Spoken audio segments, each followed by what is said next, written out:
ಶೆಲೆಯರ ಶತದೇಹಗಳ ಸುಂದರ ಸ್ಥಳ ಗರ್ಭದಿಂದ ಅಭಿರ್ಭವಿಸಿದ ಹೃದಯಾಂಗದ ಕಾಡ್ಗಿಚ್ಚು ಕರ್ಕಶಕರ ಪಶುಗಳ ಅಮಾನುಷ ಕಥಾರೂಪದ ಸೇಡು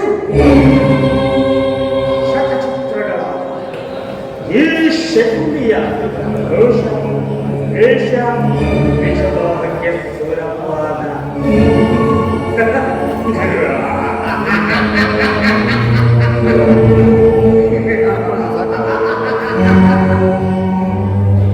ಈ ಸೌಭವ ರಾಜಶಕುನಿಯ ಆಶ್ವಾಸನೆಯನ್ನು ಅಲ್ಲಗೆಳೆಯುತ್ತಿರುವ ಅಧಮ ಮರುಳುಗಳೇ ಸತ್ತು ಸತ್ತು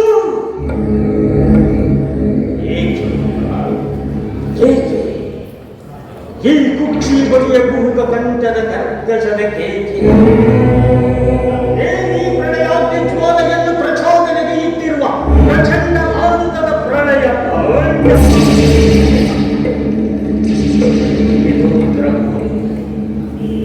ಇದು ರುದ್ರಭೂಮಿ. ನನ್ನ 99 ಮಂದಿ ಸಹೋದರರನ್ನು ನನ್ನ ಜನ್ಮ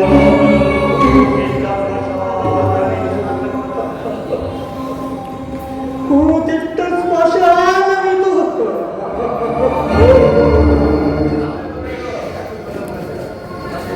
ನಿಮ್ಮ ಆಶೀರ್ವಾದ ನನಗೆ ಅಗತ್ಯ. ಆಶೀರ್ವದಿಸಿರಿ, ನಿಮ್ಮ ಆಶೀರ್ವಾದ ನನಗೆ ಅಗತ್ಯ. ಆ ದುರ್ಯೋಧನನ ಧರ್ಮವನ್ನು ಮುರಿಯಲು ನಿಮ್ಮ ಆಶೀರ್ವಾದ ನನಗೆ ಅಗತ್ಯ.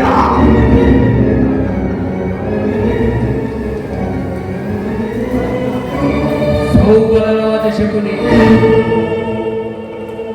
ಗಾಂಧಾರ ವಂಶ ಕ್ಷಯಕ್ಕೆ ಕಾರಣನಾದ ಆ ದುರ್ಭಕ್ತ ದುರ್ಯೋಧನನನ್ನು ನಾಶ ಮಾಡುವುದ ನೀನು ಮಾಡಿದ ಶಪಥವೇನಾಯಿತು? ಏನಾಯಿತು ನಿನ್ನ ಪ್ರತಿಜ್ಞೆ?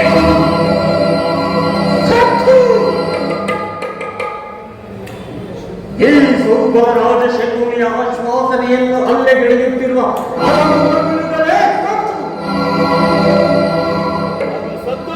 ಏಕೆ ಈ ಕುಕ್ಷಿ ಬಗೆಯ ಕುಹುಕ ಕಂಠದ ಕರ್ಕಶ ಈ ಪ್ರಳಯಾಗ್ನಿ ಜ್ವಾಲೆಯನ್ನು ಪ್ರಚೋದನೆಗೈಯುತ್ತಿರುವ ಪ್ರಚಂಡ ಮಾರುತದ ಪ್ರಳಯ ತಾಂಡವ.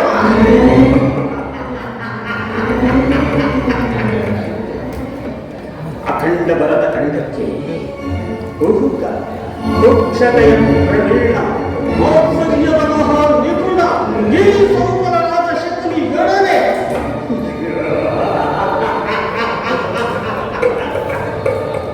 ನಿಮ್ಮಗಳ ಸರಸ ಸಂಲಾಪ, ನಿಮ್ಮಗಳ ಸರಸ ಸಂಲಾಪ ಸಹೋದರರಿಗೆ ಚಿತ್ರ ವಿಚಿತ್ರವಾದ ಹಿಂಸೆಯನ್ನು ಸ್ಮರಿಸಿಕೊಂಡರೆ ನನ್ನ ಹೃದಯದ ಸಿಡಿಲಿನಂತೆ ಛೇದಿಕೊಟ್ಟಿರುವುದು, ನನ್ನ ಕೈ ಕಾಲುಗಳು ಕಂಪಿಸುತ್ತಿರುವುದು, ನನ್ನ ಶರೀರವೆಲ್ಲ ಸೇಡಿನ ಒಟ್ಟಿಗೆ ಪ್ರದರ್ಶಿಸುತ್ತಿರುವುದು. ನನ್ನ ಹತಭಾಗ್ಯ ಸಹೋದರರಿಗೆ ದಿನಕ್ಕೆ ಒಂದು ಹಿಡಿಯಲ್ಲ, ಒಂದು ಒಳ್ಳೆ ನೀರನ್ನು ಕೊಡುತ್ತಿದ್ದೆ.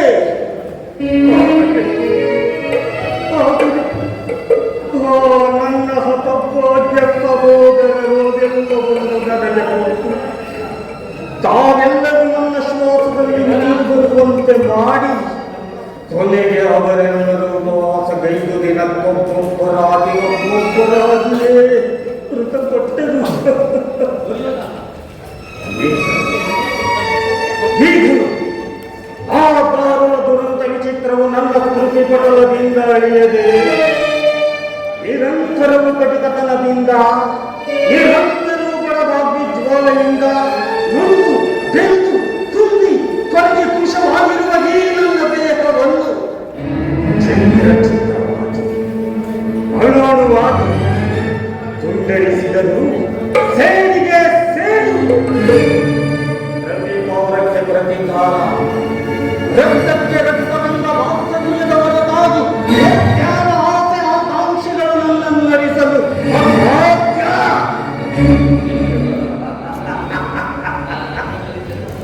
ದುಷ್ಟ ದುರ್ವಿಧಿಯ ಅಟ್ಟಹಾಸದಿಂದ ಮೆಟ್ಟಿ ಮೆರೆಯುತ್ತಿರುವ ದುರ್ಯೋಧನನೇ ಕೇಳು. ನನ್ನಿ ಗಂಗಾರ ವಂಶಕ್ಷೇತ್ರೀಯ ಕಾರಣಕರ್ತನಾದ ಕೀಟ ಕೇಳು.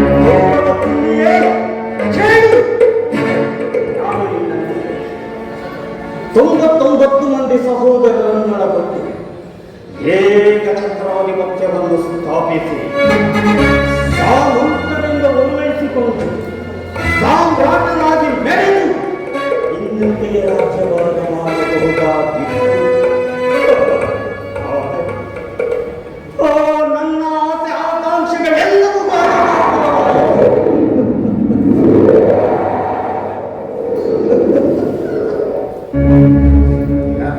ಭಯಂಕರ ಹಿಂಸೆಗಿಂತಲೂ ಕುರುಕ್ಷೇತ್ರದಲ್ಲಿ ಈ ಶಕುನಿಯಿಂದಾಗುವ ಹಿಂಸೆಯು ಅತಿ ಭಯಾನಕ.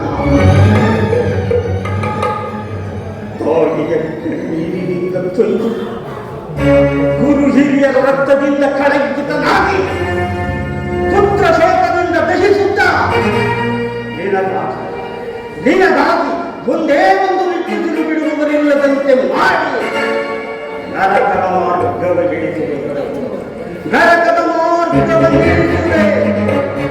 ನರಕದ ಮಾರ್ಗ ನಿನಗೆ ಶಕುನಿ ಅಲ್ಲವಯ್ಯ. ಗೊತ್ತಿನ್ ಯಾರಿಗೆ? ನಿನ್ನ ವೈರಿಗಳಾದ ಆ ಪಾಂಡವರಿಗನ್ನುವಷ್ಟರಲ್ಲೇ ನಿನಗೆ ಇಷ್ಟೊಂದು ಆತುರತೆ ಗೌರವೇಶ್ವರ. ಹೇಳು ಮಾವ, ನಾನು ಮಾಡಿದ ಕಾರ್ಯ ಇತ್ತವೆ. ಚಿಂತೆ ಏಕೆ ಕುರುರಾಜ? ಜಯದ್ರುತ ಕೃತವರ್ಮಾದಿಗಳು ನಿನ್ನ ಸಹಾಯಕ್ಕಾಗಿ ಸೈನ್ಯ ಸಮೇತರಾಗಿ ಬರುವರೆಂದು ಆ ದೂತನು ಸಮಾಚಾರವನ್ನು ತಂದನಲ್ಲವೇ? ನಾನು ಅದಕ್ಕಾಗಿ ಚಿಂತಿಸುತ್ತಿಲ್ಲ ಮಾವ. ಈ ದುರ್ಯೋಧನು ಅಸಹಾಯ ಶೂರನು.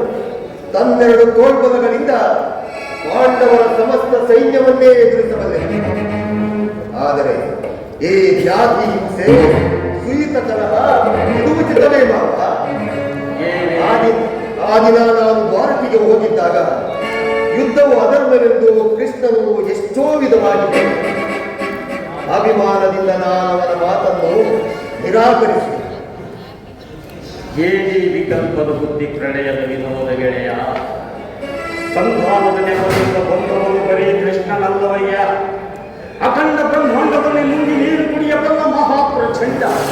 ಆಗಿಲ್ಲದಿದ್ದರೆ ಈ ಕೌರವೇಶ್ವರನ ವೈಭವವನ್ನೇ ದೃಢೀಕರಿಸಿ ಆ ದಾಸಿಪುತ್ರನ ವಿದುರನ ದುರುಕ ಚೌಪಟೆಯನ್ನು ಆಶ್ರಯಿಸುತ್ತಿದ್ದನೆ. ಪ್ರಾರಂಭದಲ್ಲಿ ಸಹಿಸಲಾಗದಂತಹ ಈ ಅಪಮಾನವನ್ನು ನೀನು ಹೇಗೆ ಸಹಿಸಿದೆ? ಕೃಷ್ಣನ ಕ್ಷತ್ರಿಯ ಜಾತಿಯ ಪರಮವೈರಿ. ಆತನ ಮಾತು ಪರಿಗ್ರಾಹ್ಯವನ್ನ ಬೆಳೆಸಿ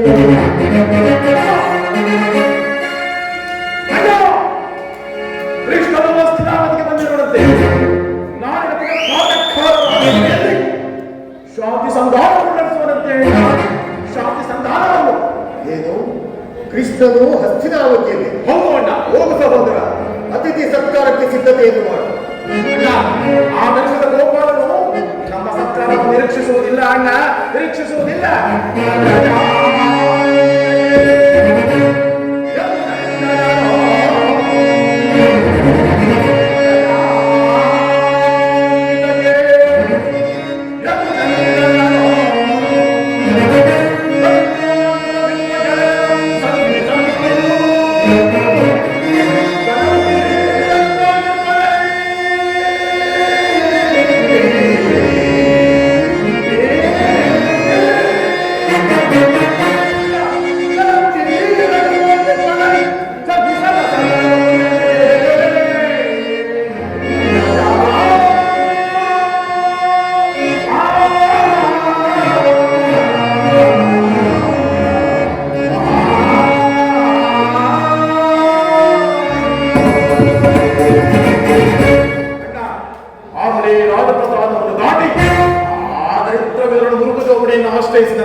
ಎಷ್ಟೊಂದು ಅವಹೇಳನವಲ್ಲ ನನ್ನ ಪ್ರಿಯ ಸಹೋದರ. ಮತ್ತೆ ವಿದುರನಂತಹ ಭಕ್ತರು ಆತನಿಗೆ ಮತ್ಯಾರಿರುವರು. ಈ ದಿನ ಆತನ ಸತ್ಕಾರವನ್ನು ಸ್ವೀಕರಿಸಿ ನಾಳೆ ನಮ್ಮ ಮಂದಿರಕ್ಕೆ ಮುಂದೆ ಬರುವುದು. ಹೋಗು ಸಹೋದರ, ಅತಿಥಿ ಸತ್ಕಾರಕ್ಕೆ ಸಿದ್ಧತೆಯನ್ನು ಮಾಡು. ಅಣ್ಣ, ಆದರೂ ರಾಜಪಾದೆಯಾಗಿ ಬಂದವನು ರಾಜಮರ್ಯಾದೆಯನ್ನು ತಿರಸ್ಕರಿಸುವುದು ಅಪಮಾನಕರ. ಕುಲಚ್ಚವರ ಮಗನೇ ಹಿಡಿದ್ರೆ ಈ ಬಂತ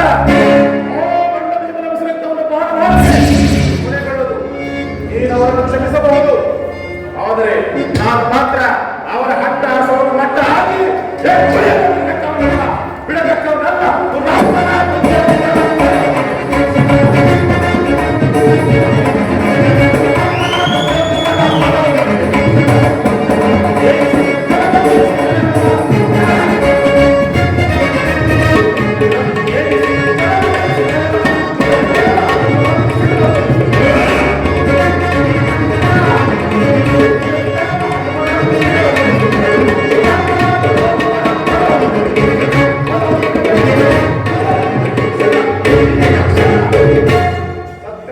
ಸತ್ಕಾರ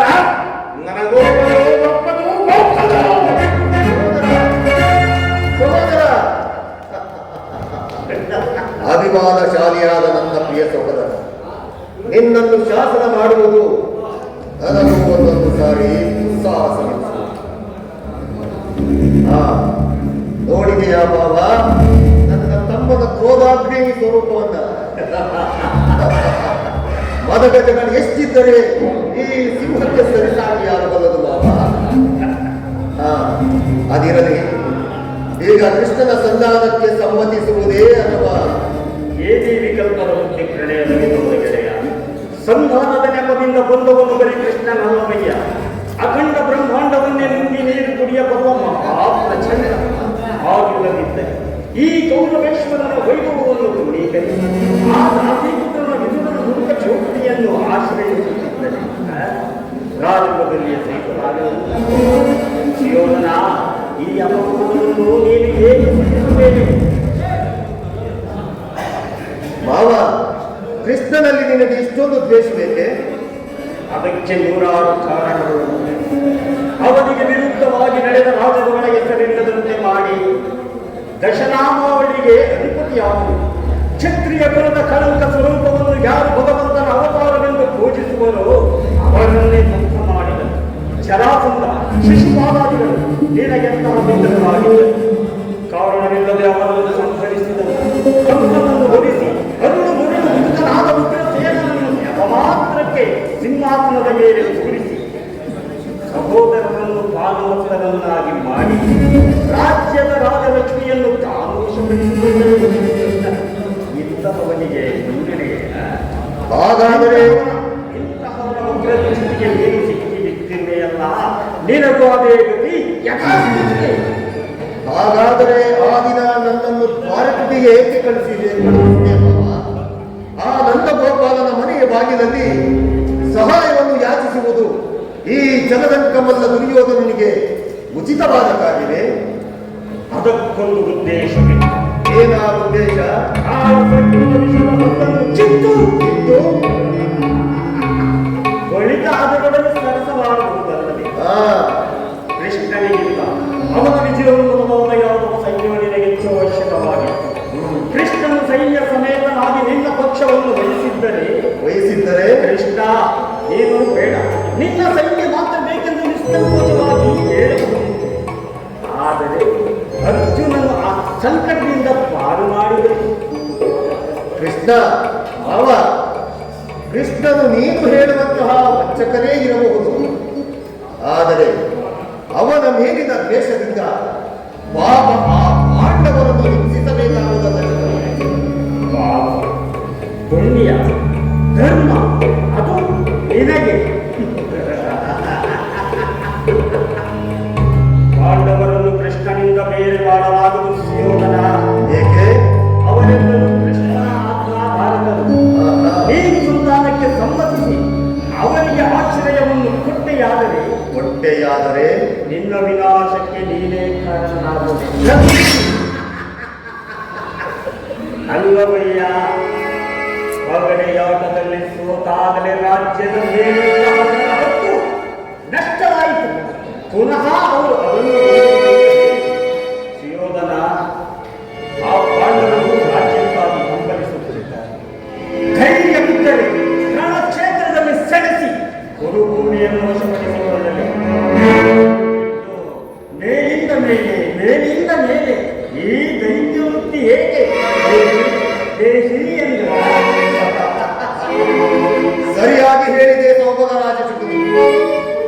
ಯುದ್ಧದ ಹೊರತಾಗಿ ಆ ಪಾಂಡವರಿಗೆ ಸೂಜಿ ಮನೆಯಷ್ಟು ಜಾಗವೂ ನನ್ನಿಂದ ದೊರೆಯುವುದಿಲ್ಲ. ಅಷ್ಟು ಮಾತ್ರವಲ್ಲ ಸುಯೋಧನ, ಅದಕ್ಕೆ ಮೊದಲು ಒಂದು ಜನಕಾರ್ಯವನ್ನು ಸಾಧಿಸಬೇಕು. ಅದೇನು ಮಾವ ನಿನ್ನ ಸಲಹೆ?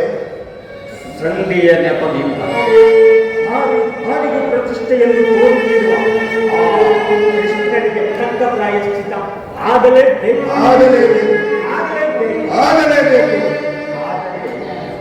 ಆ ವಿಚಾರದಲ್ಲಿ ನನ್ನದೊಂದು ಸಲಹೆ. ಏನು ಮಾವ ನಿನ್ನ ಆ ಸಲಹೆ? ಸಮಯ ಬಂದಾಗ ವಿಜ್ಞಾಪಿಸಿದೆ. ಮಾವ, ನಿನ್ನ ಸಲಹೆಯ ಹೊರತಾಗಿ ಈ ದುರ್ಯೋಧನನು ಯಾವ ಕಾರ್ಯವನ್ನು ಮಾಡುವುದಿಲ್ಲ. ಅರೆ ಮಾವ, ಹೋಗೋಣ.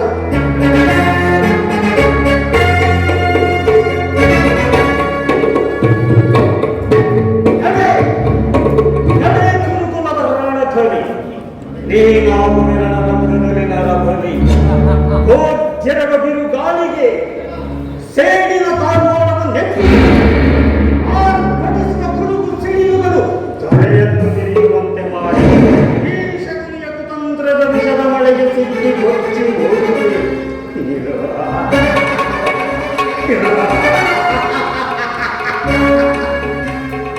ಎನ್ನಿಗೆ ನಿನ್ನ ಪಟ್ಟದರಸಿಯಾದ ಭಾನುಮತಿಯು ಬಂಡೆಗೆದರು ಮುಂದೆಯಾಗಿ ನಿನ್ನ ಮೃತ ದೇಹದ ಮೇಲೆ ಬಿದ್ದು ಹೋರಾಡಿ ಎದೆ ಹೊಡೆದು ಸಾಯುವಳು.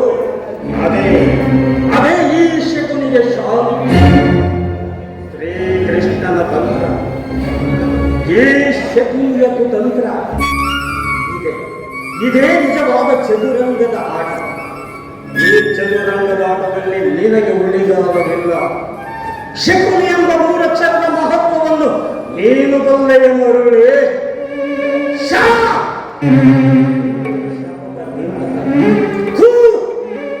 ಎಂದರೆ ಕುತಂತ್ರದಿಂದ, ಅಂದರೆ ನಿನ್ನವರಿಂದಲೇ ನಿನ್ನ ನಿರ್ನಾಮ ಮಾಡಬೇಕೆಂಬುದು ಅರ್ಥ. ಈ ಸೋಬಲ ರಾಜನಿಗೆಲ್ಲಿಸುವುದು ಶಾಂತಿ. ಅಧಿಕಾರ ಬೇಕೆಂದು ಹಂಬಲಿಸುತ್ತಿರುವೆಯಲ್ಲ, ಅಧಿಕಾರ ಬೇಕೇನು ನಿನಗೆ? ಅಧಿಕಾರ